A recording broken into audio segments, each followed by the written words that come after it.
मी विजय Babasaheb Sale sir, एक shortcut मध्ये मला नक्कीच सांगा की सिडकोने ट्रान्सफर चार्जेस घेणं हे किती योग्य आहे? सिडकोने ट्रान्सफर चार्जेस घेऊ नये as per new Bombay disposal of land regulation 1975 च्या रेग्युलेशन नंबर 3 नुसार, रेग्युलेशन नंबर 3 आहे त्याच्यात असं लिहिले सिडको लँड ट्रान्सफर करताना सिडकोने ट्रान्सफर चार्जेस घ्यायचे, फ्लॅट घेताना घेऊ नये. त्याच्यानंतर सेकंड त्यांनी ज्यावेळेस रेग्युलेशन मध्ये चेंज केले म्हणजे 2008 ला त्यांनी अमेंडमेंट केली, त्याच्यात पण लिहिले की काही जर डिस्प्यूट असेल तर अग्रीमेंट टू लीज किंवा लीज डीड विल प्रिवेल, म्हणजे ते ग्राह्य धरलं जाईल. आणि तुमच्या जर अग्रीमेंट टू लीज आणि लीज डीड मुळे तर ट्रान्सफर चार्जेसचा जर हेच नाहीये तर देर इज नो प्रिव्हिटी ऑफ कॉन्ट्रॅक्टच नाही तर तुम्ही कुठल्या बेसिसवर घेता?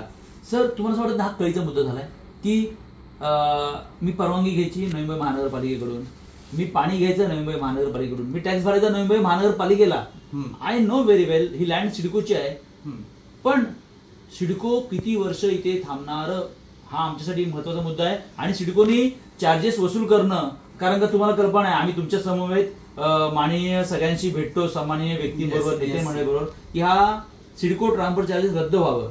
आणि मला असं वाटतं की लिजिट झाल्यानंतर, सोसायटीचा भूखंड हस्तांतर झाल्यानंतर सोसायटीच्या नावावर तरी सिडकोने ट्रान्सफर चार्जेस घेणं बंद केलं पाहिजे. सिडकोचं एक बोर्ड रिझोल्युशन आहे, सिडकोच्या बोर्ड रिझोल्युशन मध्ये त्यांनी असं लिहिलेलं आहे, म्हणजे सिडकोचं बोर्ड रिझोल्युशन आणि ते मानत नाहीत आता, की सिडकोची जी लँड आहे ना, सिडकोची लँड ही तुम्ही जर टेंडर प्लॉट्स जर असतील ओके तर त्याच्याकडून तुम्ही ट्रान्सफर चार्जेस घ्यायचे असं बोर्ड रेझोल्युशन आहे. आणि लीज डीड झाला असेल तर, लीज डीड झाला असेल तर त्याच्यात क्लॉज नसेल तर घ्यायचंच नाही. सर, मला तुम्हाला सांगायचं तात्पर्य काय की बघा ना, दुविधा मनस्थितीमध्ये ह्या नवी मुंबईच्या लोकांनी किती दिवस जगायचंय, म्हणून सिडको चले जाव इन शॉर्ट. सर, चले जाव म्हणतोय आपण, सिडको जात नाही. सिडको आज सुद्धा त्यांचे भूखंड इथे आहेत, ते भूखंड, सिडको ही प्रॉफिट मेकिंग कंपनी आहे कसं तुम्हाला वाटतं? आता म्हणजे उदाहरणार्थ त्यांनी जो दिलेला एरिया होता आणि बांधलेली घरं होती, किंवा नवी मुंबईमध्ये आमची गरिबांसाठी घरं, सर्वसामान्यांसाठी घरं अशा ऍड करतात आणि त्या घरं खरंच त्यांची किमती ह्या खूप गगनाला भिडलेल्या असतात.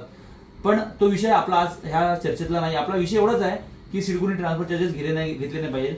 नवी मुंबई फेडरेशननी त्यांच्याबद्दल एक मला असं वाटतं कोर्टामध्ये रिट पिटिशन फाईल केली. सर, तुम्हाला कल्पना असेल की आपण ह्या संदर्भामध्ये वारंवार गेली खूप वर्ष चर्चा करतोय की सिडको ट्रान्सफर चार्जेस घेतले नाही पाहिजे. आणि मला असं वाटतं मी तुम्हाला काही त्याची सुप्रीम कोर्टाच्या जजमेंट पण दिल्या होत्या जेणेकरून ते रद्दच झालं पाहिजे. ती एसपी चेनॉय वर्सेस दी एक्झॅक्टली आपण मागे सुद्धा ह्या विषयात खूप वेळ चर्चा केली आहे. मला असं वाटतं आपण लवकरच माननीय मुख्यमंत्र्यांना भेटू आणि मला असं वाटतं ह्याच्याबद्दल तोडगा काढला पाहिजे की ह्या लोकांना, तुम्हाला कल्पना आहे आम्ही म्हणतो सिडकोने ट्रान्सफर चार्जेस रद्द केले पाहिजे आणि कळीचा मुद्दा असा ठरलाय की त्यांनी आता वाढवले त्याने. खरं आहे ते. मला असं वाटतं ह्या संदर्भात आपल्याला दिवशी सर आंदोलन करायला लागणार आहे. तुम्ही बसणार आमच्या बरोबर सिडको? निश्चित.